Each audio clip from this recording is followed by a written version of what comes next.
You're listening to the podcast series Introducing the Tanakh with Brooke Lester. This episode is Jerusalem and Jeremiah, Part A, Judah's Last Years. In another episode of this series, we looked at the 8th century and the rise of the 8th century prophets, such as Amos, Hosea, and Isaiah of Jerusalem and Micah, and looked at the events and issues of the 8th century BCE that are reflected and presupposed in the writings of the 8th century prophets.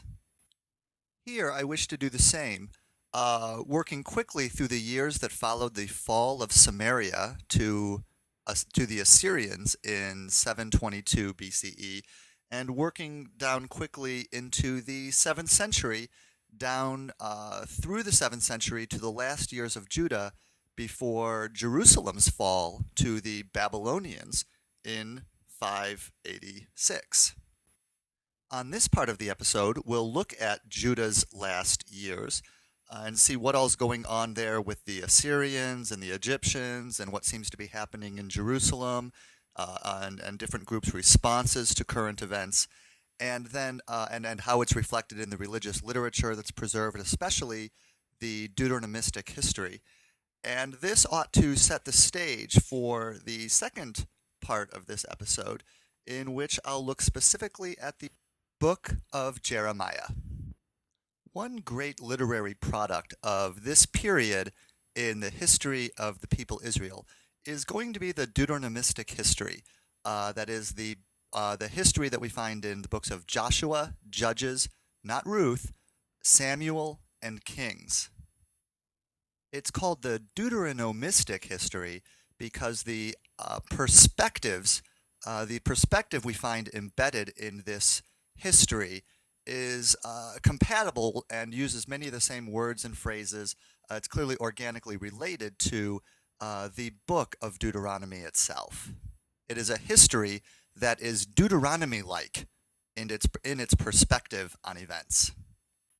And that Deuteronomistic perspective is unambiguous in its assessment of the northern kingdom of Israel and what led to the fall of Assyria.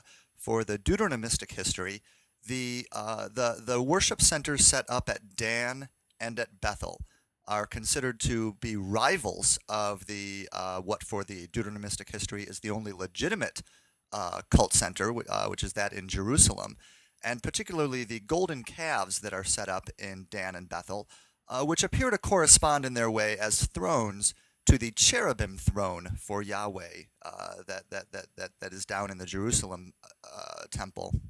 These golden calves and the worship centers of which they are part are considered to be so wrong in terms of Yahweh worship from the perspective of the Deuteronomistic history that they amount to apostasy. It may as well be worshiping false gods. But while the Deuteronomistic history is unambiguous in its assessment of the northern kingdom and the events leading to its fall, we find a more textured message in the DTRH, or Deuteronomistic history, concerning Jerusalem and the nation of Judah. On the one hand, it compares favorably to the northern kingdom, insofar it does not have the golden calves at Bethel and Dan, but rather the southern kingdom has Jerusalem. If you know your royal theology, right, this is the city, Zion, where God has promised to make his name to dwell. The southern kingdom also has the Davidic line, which, from the view of the royal theology, God has promised to the Davidic line an everlasting covenant. Right? So this twin covenant, this twin commitment that Yahweh has to David and to Jerusalem compares favorably to the fate of the north. On the other hand, the ultimate verdict of the Deuteronomistic history is that the south also has its own paradigmatic sin, reaching all the way back to Solomon, 1 Kings 11, whereas 1 Kings 3 through 10 provide many reasons why Solomon's kingdom ultimately failed and was split in twain. For chapter 11, there's one overriding factor, and that is Solomon permitting his wives to worship their own gods in Jerusalem. And for the DTRH, this sin reverberates down through history despite the efforts of various southern kings to try to do what is right. Ultimately, the apostasy started with Solomon.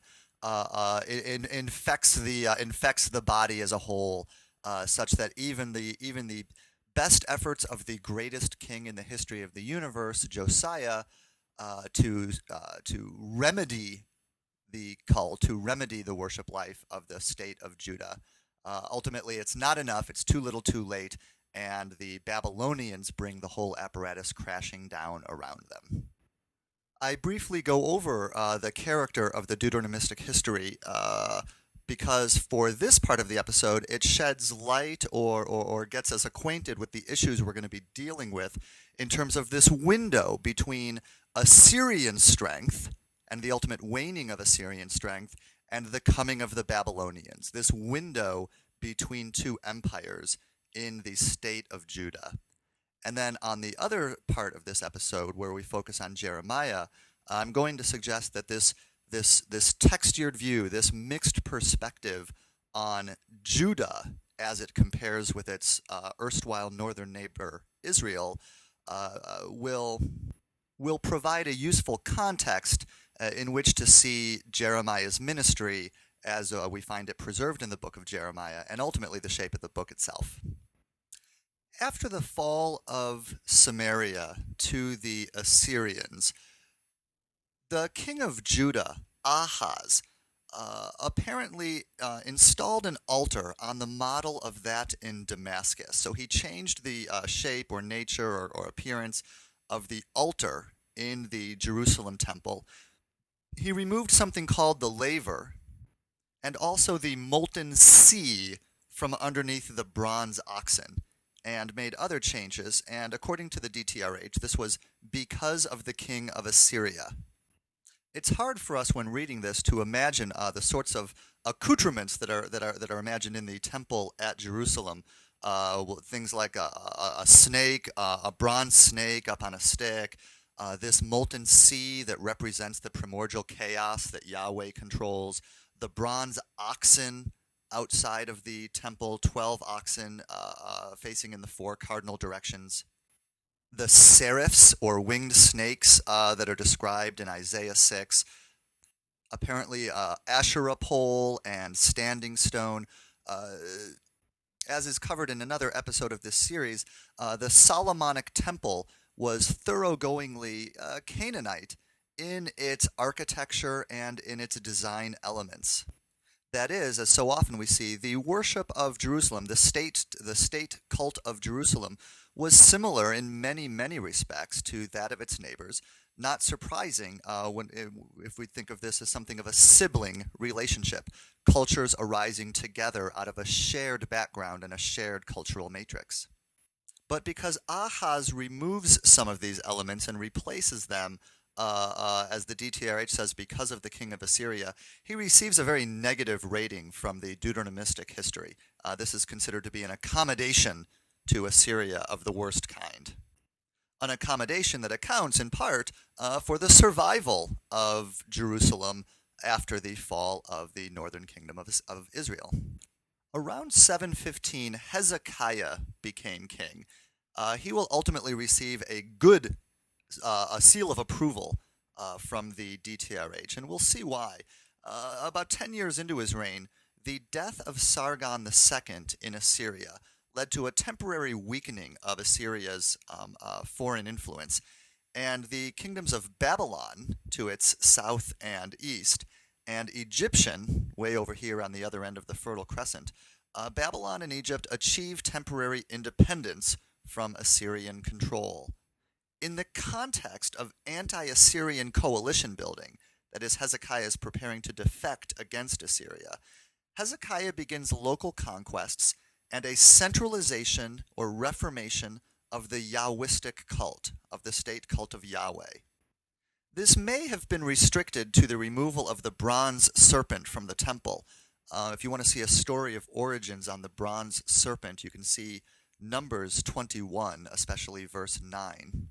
But most of Hezekiah's centralization efforts look suspiciously like the preparation for siege, bringing in the gold and the silver and the priests and the knickknacks and the cult items from the Yahweh cults in the countryside of Judah surrounding Jerusalem.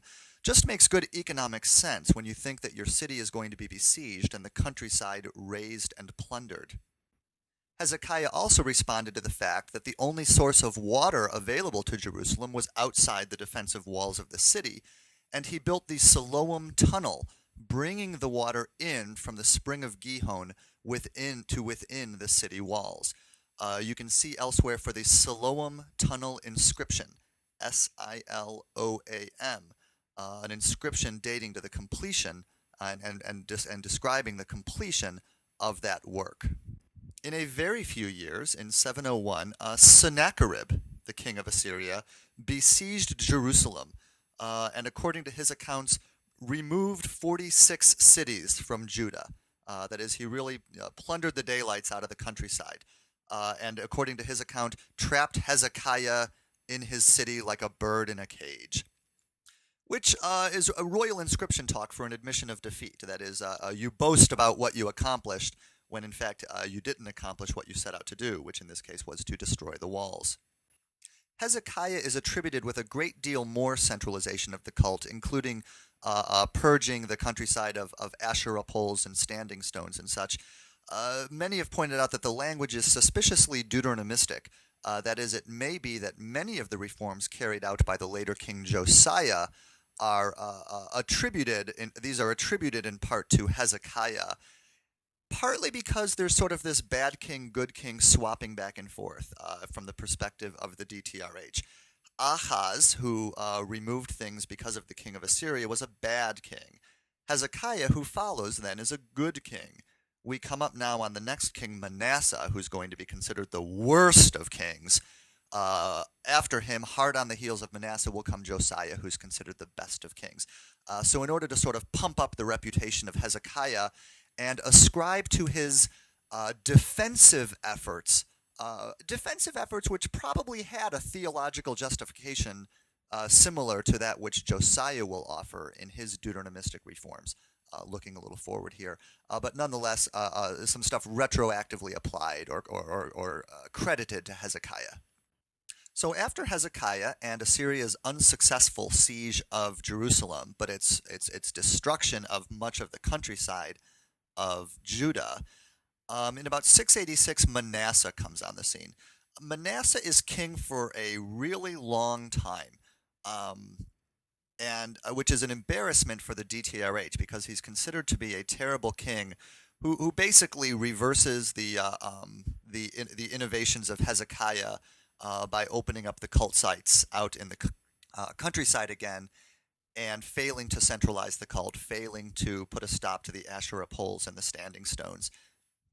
And yet, despite this activity, which the DTRH assumes must have angered God like crazy, Manasseh lives more or less forever and dies peacefully in his bed. This against the expectation of the time that when kings live forever, they must be good kings and favored by the gods. And when kings die at a young age, they must be bad kings, and their death represent the judgment of the gods.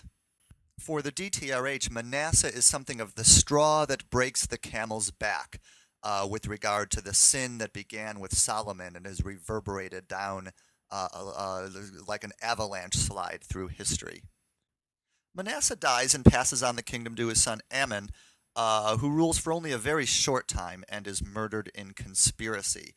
This brings Josiah onto the scene, 8 years old, and placed on the throne with the intervention of a group called the People of the Land.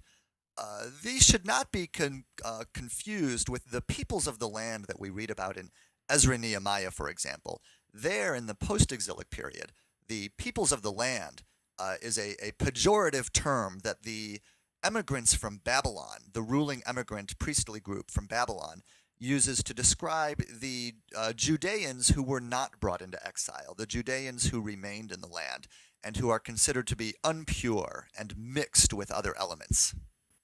Here, in the pre-exilic period, this people of the land appears rather to be something of a landed aristocracy, a land-owning aristocracy, perhaps of a mercantile class or other nobility, who have the power to see to it that the Davidic line is secure in the context of things like conspiracy and murder and coup d'etat. At this point in the DTRH, you're at about 2 Kings 22 and 23, if you want to see the way that Josiah's reign is represented. In his reforms, he completes the centralization project begun in Hezekiah's defensive works. Remember, at this time, Assyria's weakness has become evident. They're being bitten on the backside by the Babylonians behind them and are forced to stay at home and deal with that local event. And so Egypt has time to become strong during this time, but not strong enough to be really taking over the land of Canaan again either. So Josiah has this window of opportunity. It can be compared to the window of opportunity that Saul and David and Solomon enjoyed when Egypt was way back at the end of the second millennium, at about the 10th century BCE, when Egypt was forced to pull itself out of Canaan, Palestine, in response to the coming of the Sea Peoples in the 12th century BCE. And there was a nice long span there before the Assyrians became powerful enough to represent a real threat in the 9th and then into the 8th century. So just as that former window of opportunity had allowed for a united monarchy under beginning under Saul, getting into gear under David, and really taking shape under Solomon, so it is in this period that Josiah is able to consider such steps as centralizing the cult in Jerusalem, re-annexing parts of the one-time northern kingdom of Israel, and most importantly, to create and propagate a persuasive theological justification for the centralization and the reforms that he is enacting. In terms of the origins of these reforms, it's important that we look at some close relationships that exist between the book of Deuteronomy and the Deuteronomistic history and sources and traditions we know to have a northern, an originally strongly northern provenance. I'm thinking, for example, of Deuteronomy's use of the word Horeb for Sinai. In our episode on the documentary hypothesis of the Torah, we will have seen that the northern documentary source, or that complex of traditions, uses the name Horeb as the name for what the Judahites call Sinai. The ethical reforms of Josiah's reform movement may show an influence of, for example, Amos, right? Amos, with his strong condemnation of Samaria and the wealthy elements of Samaria for grinding the faces of the poor, the treatment of slaves, and so on. We see something of a response to this in the book of Jeremiah. The idea is that even though the northern kingdom was more or less bad all through, for that very reason, they find themselves persuaded that the prophets to the north, such as Hosea and Amos, were right, were vindicated by the events of 722, by the fall of Samaria. And so a part of what's happening is an absorption of those prophecies and of those traditions into the south. The very strong emphasis on Moses and on the Exodus that we find in Deuteronomy and echoed in the DTRH is another element of northern religion. It's an emphasis that has its provenance in the north, where Yahweh's love for the people of Israel was articulated largely in terms of God's giving to the people of Moses the deliverer, and the exodus of the people out of Egypt, and God's care for them in the wilderness, over against the relative emphasis in the south on God's love for the people as mediated through and reflected in God's love for David and Jerusalem.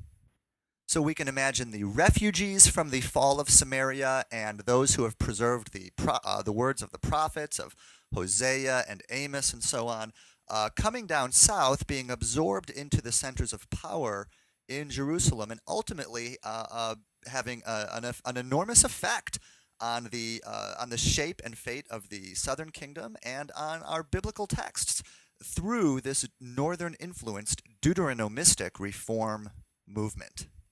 So again, briefly in summary, Josiah's reforms characterized by removing the high places of Yahweh and of anybody else out there in the countryside, perhaps reflecting a refusal simply to return the silver and gold and knickknacks and stuff from where they're safe in Jerusalem and putting them at risk back out into the sticks. Rather, he removes the high places altogether, with the theological justification of sawing down the Asherah trees and removing the standing stones, centralizes worship in Jerusalem. That is to say, to centralize sacrifice in Jerusalem, because remember, that's essentially what worship is it's where the sacrifice happens. So he centralizes sacrifice in Jerusalem. He institutes the Passover, which had apparently not been practiced before that time, and closely associates it with the Exodus, again showing something of that northern influence, with its emphasis on the Exodus traditions. The sanctuary in Bethel is reclaimed, representing perhaps a symbolic reconquest of the northern kingdom of Israel. Getting around this, or shortly after this time, in 612, Nineveh, the capital of Assyria, is destroyed by the combined forces of the Babylonians and the Medes. See the book of Nahum for a triumphant description of the fall of Nineveh.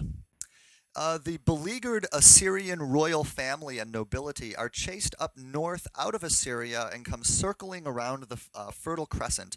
And when they reach the top of the Fertile Crescent, it seems that the Egyptians under Pharaoh Necho rode out from Egypt apparently to prop up this staggering Assyrian remnant, perhaps in order to maintain in them a buffer against the ascendant Babylonians.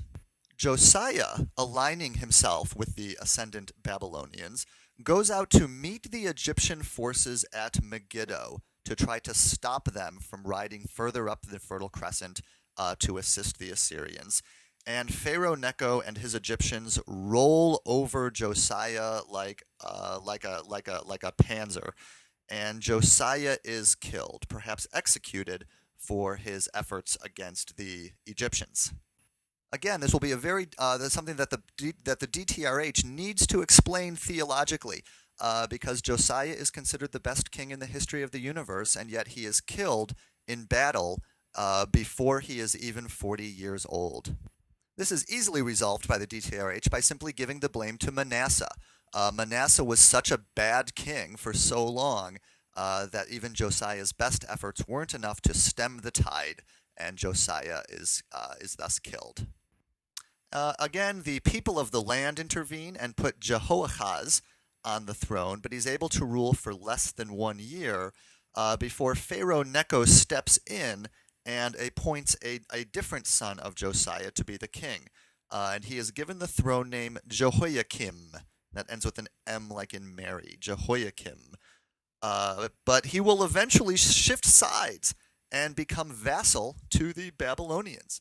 We can see here it's a very hard thing in Jerusalem's situation to decide which superpower, which side to which to align oneself. What does God want? What is the right thing to do? Easy for us to believe that we see when we can already read the answers at the end of the book. Far more difficult on the ground in real time. Jehoiakim will eventually make a disastrous mistake. In 605, the Babylonians defeat the Egyptians at Carchemish on the Euphrates, more or less at over the top of the Fertile Crescent, near to the Mediterranean Sea, far north of our land of Canaan, Palestine. And Jehoiakim picks this time to defect against Nebuchadnezzar of Babylon. Big mistake. He is replaced with Jehoiakin, ends with an N like in Nancy, and Nebuchadnezzar pacifies Jerusalem in 597, including the first deportation of the peoples. This would include, for example, Ezekiel and others. This deportation would include Jehoiakim, ending in N like Nancy, who is replaced by the Babylonians with Zedekiah. Zedekiah, installed as the others by Nebuchadnezzar. But by 586, even Zedekiah had defected. Why would these kings be defecting against the Babylonians when it keeps ending so badly for them? This is probably not just native stupidity. We can imagine that the internal pressures must have been enormous to defect against the ruling superpower, against the suzerain state. Because mostly what the suzerain state does is plunder your treasury to pay for its own conquests. And so we can imagine powerful native elements, powerful domestic elements conspiring against the king to the point where a king is facing two difficult alternatives, either to defect against the ruling power and risk being called out and killed for it, or to be assassinated in one's bed in coup d'etat by elements who are tired of seeing the treasury bled white. And the assassins are close to home, and the Babylonians rather far away, and, well, there we go. So as I say, in 586, Zedekiah defects. There's a second siege of the city, and as we know very well, the city of Jerusalem is destroyed, the temple is destroyed. There is a second deportation of the royalty, the nobility, the wealthy mercantile class, scribal class, much of the well-educated, highly literate population. And Zedekiah is brought to Assyria, where he is made to observe the slaughter of his sons, and then his eyes are gouged out, so that the last thing he sees is the end of the Davidic line. The Davidic line to which God had promised an everlasting covenant, along with everlasting promise to Jerusalem, which now lay in ashes. Rapidly, a review of some of the critical issues from this period. One are the cultic innovations of Ahaz and Manasseh to be interpreted as the institution of an Assyrian cult, as the DTRH says, because of the king of Assyria. This has been claimed, but evidence for such an imposition of cult is spare, and there may be an influence of that back and forth good and bad king motif of the DTRH. That is, in depicting the kings Ahaz and Manasseh as bad, having them be, and them being pro-Assyrian, having them put up Assyrian cultic elements in the cult would make sense as part of that depiction. Two, what was the extent of and motive for Hezekiah's reforms? Were these largely defensive and with a theological justification that would only take strong shape later during the time of Josiah? Or rather, should we trace the origins of the Deuteronomistic theology to a much earlier time than Josiah and put it more strongly back in Hezekiah's time? Three, what was the role of the people of the land in Josiah's reforms? We have an 8-year-old king. Who is ruling during that time? Who is really flexing power during the reign of a child king in getting these reforms going and enacted? Consider, for example, texts like Deuteronomy 17, 14 through 20, which sharply relativize the powers of the king. 4, do we see a double redaction of the DTRH? That is a first redaction which is essentially positive about the fate of the southern kingdom because of God's favor for that kingdom, and a second redaction after the exile which seeks to explain the fall of Jerusalem, the city that Yahweh favored, and the fall of the Davidic king whom Yahweh had favored. This is the end of the Judean monarchy. What will become of the convictions and symbols of the royal theology? Peeking ahead, we can see the language and symbols of the royal theology embedded in different ways into the works of Isaiah 40 to 55, who gives the label Messiah to Cyrus the Persian, by Haggai and Zechariah, who imagine a rise of the Davidic kingship again in the ashes of the post-exilic period, and yet differently by the proto-apocalyptic of Zechariah 9 to 14 and Malachi and others. And finally, as we turn to our second side of this episode, this is the period of Jeremiah's ministry. How does this period amount to a plausible background for Jeremiah's oracles of admonition and doom, and to his oracles of hope and salvation?